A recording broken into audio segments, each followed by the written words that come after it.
Lorsqu'on a un diagnostic d'une maladie chronique, on se pose plein de questions, on a plein de problématiques au quotidien. Et en fait, l'ETP, c'est la solution pour nous aider au quotidien et nous permettre d'être acteurs de notre pathologie. Je suis un ancien patient du service de l'hôpital d'Haute-Pierre en oncologie.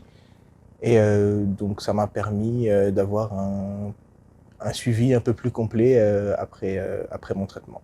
L'ETP, pour moi, ça a été une découverte dans le cadre de ma préparation à une greffe. Et donc, on m'a proposé d'avoir une et même plusieurs sessions d'éducation thérapeutique dans le préparatif de la greffe, mais surtout du parcours post-greffe, dans l'apprentissage des médicaments et de la vie de greffé. Alors non, pas du tout, l'ETP, c'est pas nouveau, ça existe depuis des dizaines d'années. Ça a été défini par l'Organisation mondiale de la santé en 1998. Et l'ETP est inscrite dans la loi depuis 2009, la loi Hôpital, Patient, Santé et Territoire. C'est une invitation à découvrir les pratiques et les comportements qu'il faut adopter, donc dans mon cas, après la greffe, pour avoir des conseils, des avertissements sur ce qu'on peut faire, ne pas faire. Pour moi, c'est une sorte de sensibilisation. Toutes les maladies ne sont pas forcément connues vraiment complètement, parce que par exemple, le cancer, ça fait peur. Enfin, vraiment, quand on entend le mot cancer, on se dit « Oh mon Dieu, la personne elle va mourir tout de suite ». Et donc du coup, je trouve que c'est bien d'informer en fait la personne qui peut être atteinte de cette maladie. L'éducation thérapeutique, ce n'est pas l'école. On n'est pas assis dans une salle devant un professeur qui nous fait un cours magistral.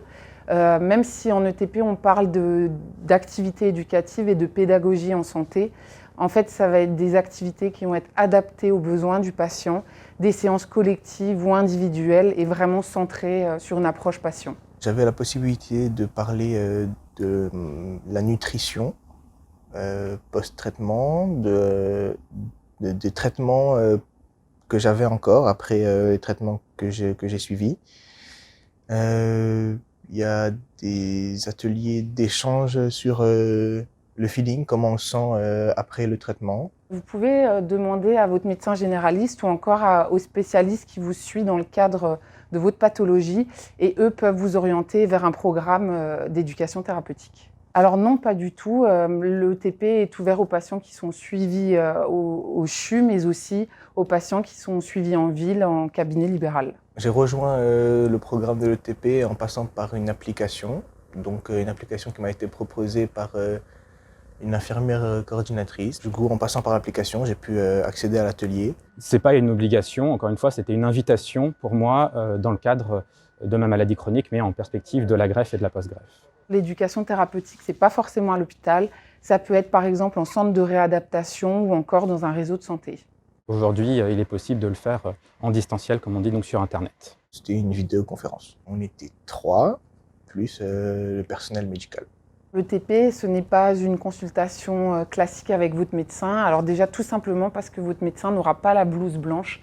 Il va enlever sa posture de médecin scientifique pour prendre sa casquette de médecin, éducateur, formateur. J'ai assisté à un atelier sur le thème de la pharmacie, du coup, donc des médicaments qu'on avait durant ou après notre traitement. Et du coup, j'ai pu échanger avec un pharmacien et donc j'ai pu en apprendre un peu plus sur les effets secondaires potentiels que j'avais. Dans les ateliers collectifs, il peut y avoir une équipe pluridisciplinaire qui peut être composée par exemple d'une infirmière, d'une assistante sociale, d'un psychologue, d'un ergothérapeute et encore d'un médecin spécialiste et aussi d'un patient expert qui est là également et qui fait partie de l'équipe pluridisciplinaire. On est vraiment dans l'idée de l'échange, du débat. Moi, personnellement, ça m'a permis de me rendre compte que j'étais pas seul à avoir un certain type de problème. C'est-à-dire que en discutant, j'ai compris que une personne qui était avec moi dans le groupe avait les mêmes symptômes que moi, post-chimio et tout. Je me suis simplement sentie moins seule parce que il y en avait d'autres qui me disaient que quand ils étaient fatigués, eux aussi avaient des maux de tête et des choses comme ça. On allait tous connaître une greffe à des durées différentes, mais on avait toutes et tous des expériences préalables très différentes, que ce soit en raison de notre âge, de la durée de la maladie ou encore de quel type de greffe nous attendait.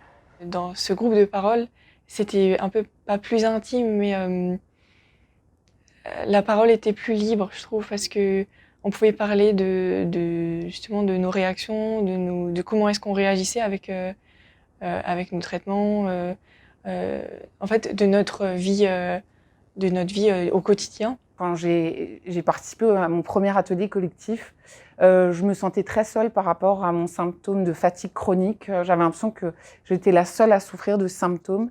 Et c'est en rencontrant d'autres patients en ETP qu'en fait, je me suis rendu compte que j'étais pas du tout seule. Et c'est grâce aux autres patients qu'aujourd'hui, j'ai eu plein de conseils et qu'aujourd'hui, je suis vraiment autonome et que je gère ma fatigue au quotidien. C'était important parce que ça m'a permis de me projeter déjà un petit peu dans la vie post-greffe, sachant que l'atelier principal que j'ai fait était relativement peu de temps avant ma greffe. Et donc, lorsque j'ai eu d'autres séances durant l'hospitalisation après la greffe, ça m'a permis d'avoir déjà un ensemble de connaissances qui m'ont aidé à me préparer à la vie de greffé. On va plus être dans l'optique d'aider les autres, sachant qu'on est déjà passé par cette épreuve. Et vu que j'ai gardé beaucoup de contacts avec d'anciens patients, eh ben, je peux plus facilement aborder des sujets avec eux sur lesquels moi-même j'ai eu des réponses, quoi. Alors ça change énormément de choses dans ma vie et dans celle de mes proches. Ça m'a appris à être autonome avec ma pathologie, à être acteur de ma maladie et mes proches à mieux la comprendre également. Vraiment, l'ETP, c'est une chance pour nous aujourd'hui, pour les patients atteints de maladies chroniques.